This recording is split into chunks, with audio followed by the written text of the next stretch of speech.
Hello, everyone, and welcome back to another podcast live on Thursday nights with Earth Key English. My name is Gianluigi Nicolosi, and I'm one of the co-founders and teachers here at Earth Key English. So, before we start our podcast, I would like everyone, please get your phones, join our video, and share with as many people as possible. This way, everyone can enjoy our podcast and see what our guest Steven will be teaching us and telling us tonight. So I'm doing it right now. I'm on my phone and I'm just going share.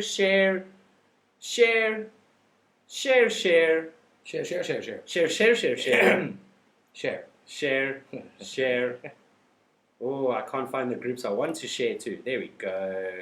Yes. Please do Alright. share. Please do share, yes. We want to make this man famous because he has done so well. All right. I'm going to leave it at that for now and share the rest later. Okay, so, no, impa. No, it's not showing up. Oh well. Right, so guys and girls, welcome our friend Steve. Steve, by all means, please, can you introduce yourself and tell us a little bit about you? Sure thing. Hi, everybody. My name is Steve. I am originally from South Africa. I've been teaching in Vietnam for about 4 years. In South Africa, I was originally a landscaper. Oh, interesting. Though I had always had personal interest and curiosity towards education and developments of education and learning, and more personal dynamics.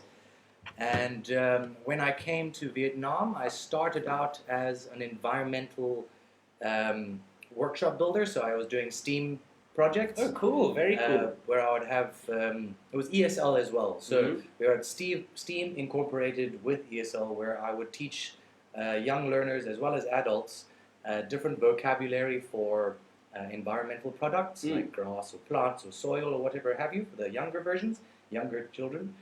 And for the older students, we would have a lot more advanced products. So we would learn about soil erosion, we would learn about flow of water, and they would build projects in teams and figure out problem-solving techniques and how to communicate with each other, where I'll give them the structure, give them the vocabulary, and they have to communicate with each other to try and create the product. Cool. And then they would discuss with each other why it's not working, what the problems are, and how to resolve it. Cool. So that was my first introduction for about... Did you say that was very hands-on for the students? 100%. Very, very hands-on. Very messy. I enjoyed it a lot. Good. There was no... If you're a kinesthetic learner, like working with your hands, ask him to help you. Yeah, absolutely. Yeah, lots of dirty work for the young kids as well. We did other projects where I made them play with their food intentionally. Oh, nice. So I got Good. Lots of fruit, lots of vegetables, and cut it up, and then I got them to throw it at each other, and then we'll make patterns and shapes, and we would discuss, what animal it looks like and what shape it is, and it was really fun to try and engage the students in a playful way of learning, rather than sitting down and having to stare at the teacher. Yeah, like it has been for the last 400 years. Exactly, yeah. It blows my mind. Yeah, a cog in the machine. No, Yeah. So, it was working with that area of education for about 2 years. And then I branched off a little bit into other areas of personal interest, where I started studying methods of how to learn for different kinds of learning styles, kinesthetic, visual, audio, all these different different learners, as well as some areas of neuroscience in terms of interesting. cognitive behavioral therapy, NLP, neuro-linguistic plasticity, and a few other areas to try and understand how the brain is going to be able to absorb information, because it is very important to be able to know how an individual is going to absorb information. I mean, the school systems... How were you able to use cognitive behavioral therapy, for example, in your classes? So what I've come to realize is that different people, doesn't matter how old you are going to respond to another person very, very differently. So number one, me being a foreigner in Vietnam, already there is a particular respect boundary in place, and there's also an emotional boundary in place. Or sometimes, man, you go to some of those primary schools and respect is thrown out the window. I've had a variety of things thrown at me. Yeah. As much as I've learned to educate, I've learned to move too. Yeah. Things and swear words. Yeah. Yes, absolutely. So in terms of cognitive behavioral therapy, it's helped a lot.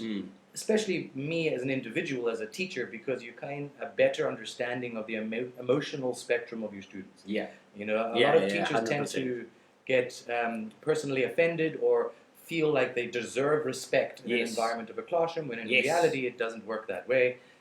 One student may respect you for a specific thing, another student may respect you for something completely different, and then another student may not care about who you are at all. Yes. So understanding the different behavior dynamics that kids may have, and being aware of how they emotionally respond to specific instructions, that has helped me gain a better way of connecting with the students and then giving them the opportunity to try, to encourage them, to pull back as a teacher when they are stressed, to understand them as individuals a lot better. CBT has helped a lot with that dynamic, as well as other mindfulness practices as well. Okay. So when you see students who are trying to go through a test or a project, and they start to stress and they don't know how to communicate with their team, because I try my best to push English as the main language to communicate, which makes it quite stressful, because they don't know how to communicate in Vietnamese, and then when they start to stress, all of their abilities, problem-solving skills, cognitive thinking, that all just goes out the window.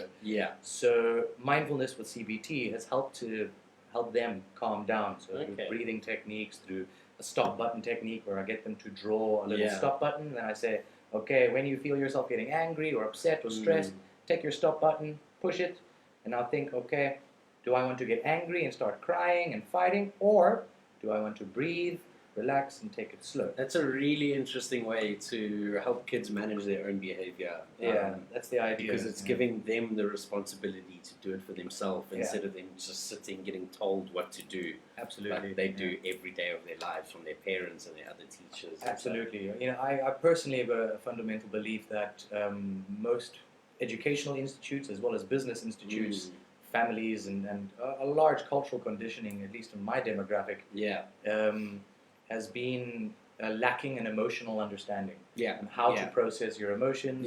And once you understand how important your emotional filter is and how to use that filter, then your skill to learn can increase so much more, because you're a lot more comfortable with the way that you learn. Yeah, and you're a lot more open to trying new things because you know you can control yourself. I find a lot of students, in my experience, don't know how to communicate their feelings. And they've never been shown how to do it, and that's how they start reacting badly. That's when they fight with their friends, or they steal, or whatever things happen that way, is because they just don't know how to communicate. And CBT and mindfulness practice in games has really helped develop that area of management, classroom management, which has been fun. It's interesting you use that though, because a friend of mine, Tamar, I think you know Tamar as well. She actually was telling me a month or two ago about how she starts her classes with a 5-minute meditation exercise.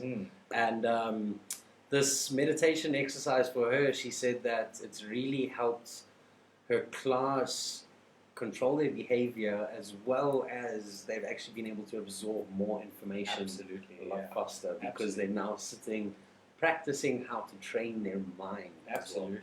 Which is excellent. You find if you've ever been in a room full of many people, your mind is more often than not going to start scattering. Right? There's lots of questions of what this person is thinking, what that person is wearing. There's a lot of things that's going to happen in your mind, and that's a natural thing to go through. And mindfulness and meditation practices in class help to calm the mind, not necessarily to focus on the content, but just to focus on one thing. And when you're focusing on one thing, you're breathing, that will then help the information to flow through you. Even if you are not consciously listening, that information can come into you a lot easily, subconsciously, in different ways. Very fascinating. It's interesting you said being able to focus in on one thing, because one thing that we do with students that have got ADHD, now you must understand ADHD for them is more like It's more like an itch. Yeah. They have to stand up and Yeah. run around because it's an itch that they have to scratch. Yeah. So think of it almost as like extra energy. So one thing we used to do with students, especially if they're sitting down a lot of the time in class, is give them a ball to put under their feet. And you tell them, right, your goal is to keep rolling the ball in circles with your feet, Yeah. but it's not allowed to leave your feet. Oh, yeah. You cannot fantastic. kick it somewhere. You Yeah. have to keep going in circles. That's wonderful. And so what this does is it brings that scattered mind that can get very distracted very easily, and it takes that energy and puts it into the ball. So now their mind is clear to actually listen and focus on Absolutely, what else is going on. It sounds like a very simple technique to use as well. Super simple, super simple. Growing up, ADHD was a very common struggle for many people. I know many people were put on Ritalin and a variety of other sorts of medication to try and sort out their my problem. brother was, and it was a problem. Yeah, But, and it's great that you've created a technique that is allowing their mind to go as it does, to be distracted one thing. You're allowing the way that their mind functions and utilizing that way rather than trying to force them into one particular mindset. Yeah, which exactly. doesn't work. Exactly. And I actually saw a great comic strip a few years ago that kind of explained how not to be a teacher. And it was a brilliant strip, and it had a bunch, like 3 or 4 students, each with a thought bubble. Yeah. And each thought bubble was a different shape. Okay. So one was like a circle, and one was a fluffy cloud, and another one was like a triangle. Yeah. And this teacher's thought bubble was the shape of a square. Okay. And she was walking around the classroom, cutting everyone's thought bubbles to be in the shape of a square. Yeah. I know. And that told me straight away everything you need to know about teaching. They're not like you. Don't try and make them like you. Absolutely. They're not going to learn like you, so don't try and make them like you. Absolutely. Everybody's individual. You want to try and bring that out of them more than anything else. And make them feel confident enough to be able to bring it out. Yeah, 100%. In a lot of our societies, there's expected conditioning to function and be like everybody else. Yeah, exactly. Which doesn't work that way. No. I've got a funny story I wanted to share, just to go back to the meditating and Please the breathing share. technique. So I'm doing a summer camp at the moment, and it's great fun. We had an outing today, and we've got lots of all ages. There's one girl, very cute. She's like 3 years old, can't really speak any English, but very friendly and lovey, and always grabs you.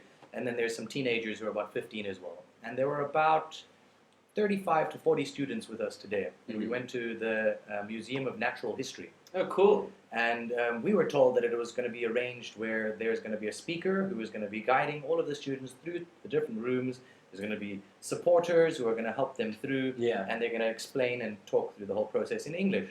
Sounded wonderful. Fantastic. Absolutely. Yeah. We arrived there, and there was just one girl with a microphone and 32 kids running around like going absolutely mad. And there's no support. There's me and 2 other teachers who are available there trying to support these kids and stop them from beating the Tyrannosaurus Rex or stealing the butterfly or ripping apart the dinosaur bones.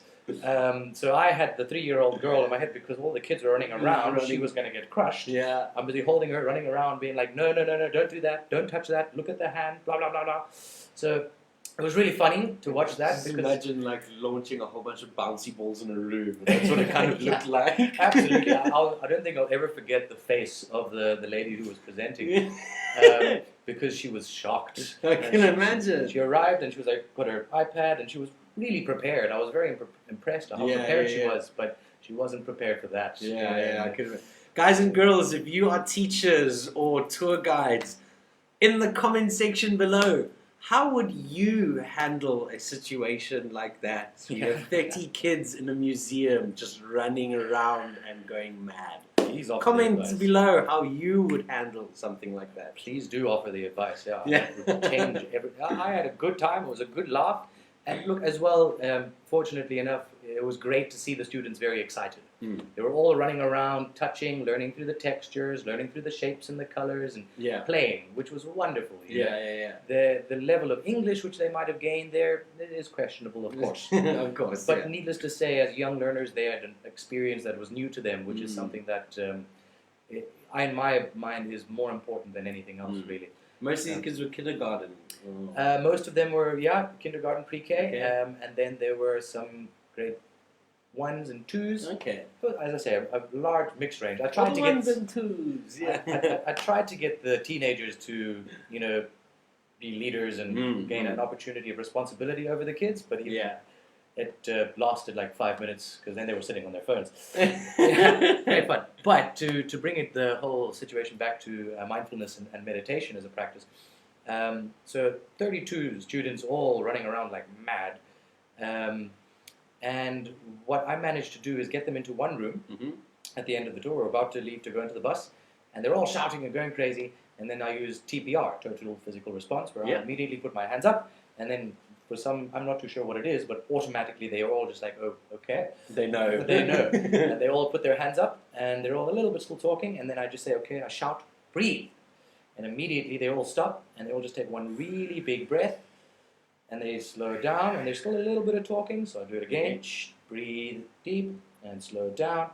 And from that, they all started to calm down, slow down their thinking, slow down their excitement, and they were more willing now to cooperate and get in line and organize situations, just because there was no shouting. We were not shouting at them saying, get in line, calm down, blah, blah, blah, blah, blah. That never works. It's just going to cause frustration and anger. Give them a moment, If you've got an ice cream, no one's going to... It's never nice to have someone shout at you and say, finish your ice cream now. You're not going to enjoy that ice cream. It's not a nice ice cream. Yeah, absolutely. So, the analogy and the example of the ice cream is these kids had an opportunity to experience something fun.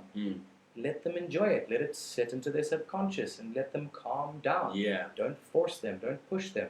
They're children. And to be honest, sorry to interrupt, but this is one thing that I personally believe is not correct in education in the world right now. Is in Europe, South Africa, and the States, students are at school 5 days a week. In Southeast Asia and the rest of Asia, students are in school 6 days a week. Where's the time for play? Yeah, absolutely. And as kids, one of the most important times for them to learn and to express themselves is through play. Absolutely. And I really do believe that the kids here really do need more play. Because if they get more play in their free time, they won't be acting like crazy bouncy balls when they go to a museum. Yeah, sure. Because they've had their playtime. You know what I mean? They know when they start learning when's the time for play, when's the time for work as well. Absolutely. The other...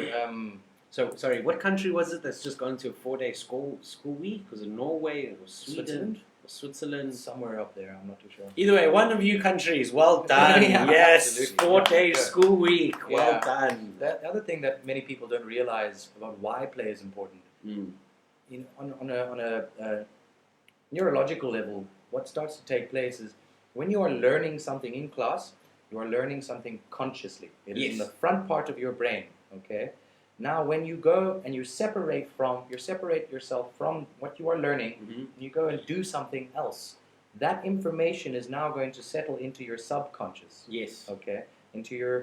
Move from your short-term memory into your long-term memory. And for children, it is so easy for that short-term memory to become their long-term memory. Yes. It's very easy for them. Brains are like sponges at that Absolutely. stage. Yeah. So it's really important to be able to give the kids an opportunity to play, and it would be even more beneficial to give them an opportunity to play with something they just learned about. Yes. All right? Yes. So you have them in class, say that they're learning mathematics, whatever it may be, and they go out to play, and they've got objects or numbers, and you just throw the numbers around and give them an opportunity to experience it and play around with the numbers without order, without structure. Let them explore it in their own way, and in that way they come up with their own questions, they come up with their own curiosity, and the information that they learned in the class becomes more of something that they enjoy. It's something that they'll go back to, rather than just a brick wall, Play is very important. Yeah, no, 100%, man. And like my maths teacher was very much a playful person when I was at school, and he was actually one of my favorite teachers back in the day. Not because he was good at teaching us maths, or telling us things about maths, but it's because he never told us anything. He always asked questions and got us to think for ourselves. Absolutely. But when he started teaching us trigonometry and angles and everything, he gave us a piece of paper with a bunch of lines on it, and he says, "Right, makes the shape." And he pulled out his one. Wow. And we were all like, "The hell?" Yeah. And it had to do with Pythagoras' theorem, and we had to basically make like a pyramid. Mm-hmm. But again, how do you make a pyramid on a flat piece of paper? Yeah, sure. So these are one of the activities that he used, a play game, in order for us to really consolidate what we'd learned. Yeah, absolutely. And it was, he literally quickly showed us what Pythagoras was about, or sorry, quickly asked us what Pythagoras was about, and then gave us the thing and was like, "Right, go figure it out, bring it back to me on Thursday." And we were like, "Okay." But it worked, and ever since then, I understand Pythagoras' theorem and volume like that now. Yeah. It's also very important to balance skill and challenge. It sounds like what your teacher did there as well, is he presented a challenge to you, though I'm assuming he had trained you, building the skills, he pulled it up, but didn't give you the answers. No. Trained you, you built the skills up yourselves, and then he gave you a challenge. Yeah. And an incredible thing happens is when you've got a ratio of challenge and skill on another neurological level, that is when you gain access to something called flow state consciousness. Ah, okay. When you're balancing your skill set with the challenge, you are pushing yourself just a little bit harder. When you get into that flow state, that is when you are able to absorb more information and perform your best, because it's an interesting field if you ever want to explore it. Yeah. But that area of your brain, frontal lobe, your prefrontal cortex, that temporarily shuts down, and that area is the area that manages your planning and organization. Organization, as well as your monkey mind, your inner critic. So all of that calms down. So now you are immediately 100% engaged in the experience that you are doing, so you can perform your best. Flow state is a very fantastic pursuit for anyone to explore, specifically in education. If I may add as well, I'm personally trying to add flow state practice into schooling systems. Interesting. Through emotion, through play, through curiosities, and lots of gameplay to help kids figure out what they like to do and challenge them at what they like to do. Yeah. It's really exciting. So let me get this right. Let me get this straight. So just to help myself understand you and everyone else understand you. Good. You're basically saying that flow states will be able to bring out someone's true potential in their education, and the actual term flow state means performing at a level where you're not thinking and just doing. Absolutely. At an extremely high level of not thinking but just doing. Yeah. And there's been interesting studies that say when you're in flow state, your body actually starts to heal itself. Oh, wow. Your body starts to heal itself. Your mind, all the torn areas of your mind start to heal itself. Oh, wow. Your past emotional traumas can be managed in a better way. This area of state of mind is incredible. And it's not just with education. Anyone can get into this state of consciousness. It's probably like, if you guys don't know, me and Steve spin fire and do fire dancing.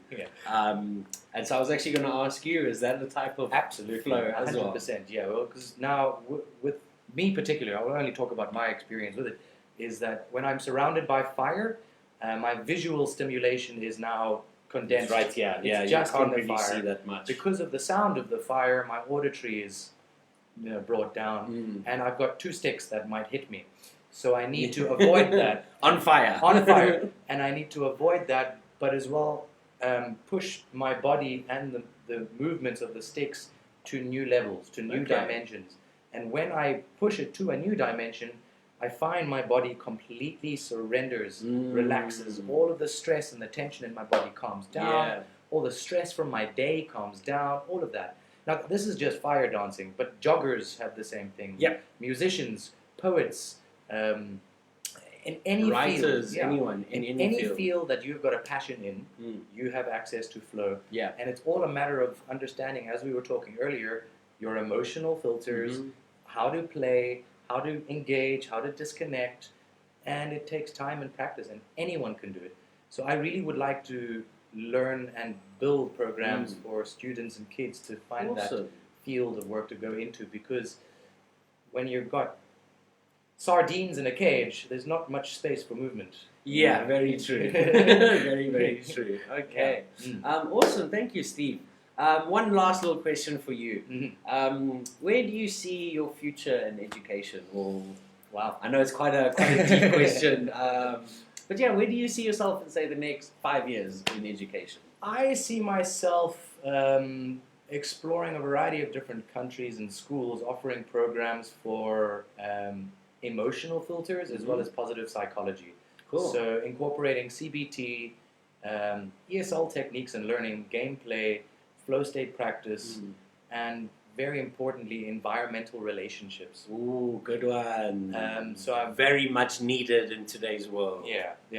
The difference between environmental awareness and environmental relationships is that environmental awareness is observing nature objectively from the outside. Yeah. Even if you love it and even if you care, you are looking at it from the outside. Yeah. Whereas my pursuit is environmental relationship, to understand that Mother Nature is your mother, and she is always going to be your mother, and she is always there. Yep. So whenever you are lonely, or if you're ever sad, if you are ever distracted, if you are ever anything, remember that Mother Nature is there.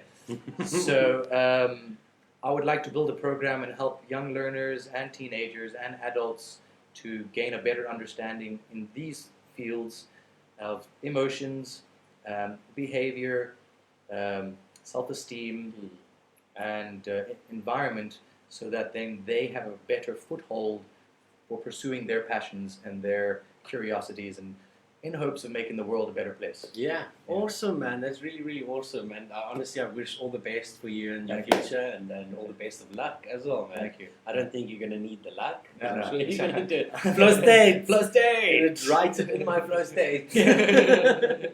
All right, cool. Thank you very much, Steven. It was an absolute pleasure to have you on our little podcast. Thank you, Jean-Louis. Pleasure. If you have any last questions or last statements, now's the time, eh? My last statements would be: always get out of your comfort zone. Always get out of your comfort zone. Don't forget to play, so that you can enjoy the work. Yes, great. I like that. Get out of your comfort zone and don't forget to play. Right, guys and girls, thank you very much for joining our podcast tonight. If you enjoyed this video, give us a little thumbs up, and also subscribe to our YouTube channel, and you'll see this podcast posted up at the end of this week. Thank you, everyone. That's it from us. That's it from us. Thank you. Salutations. Yeah, salute.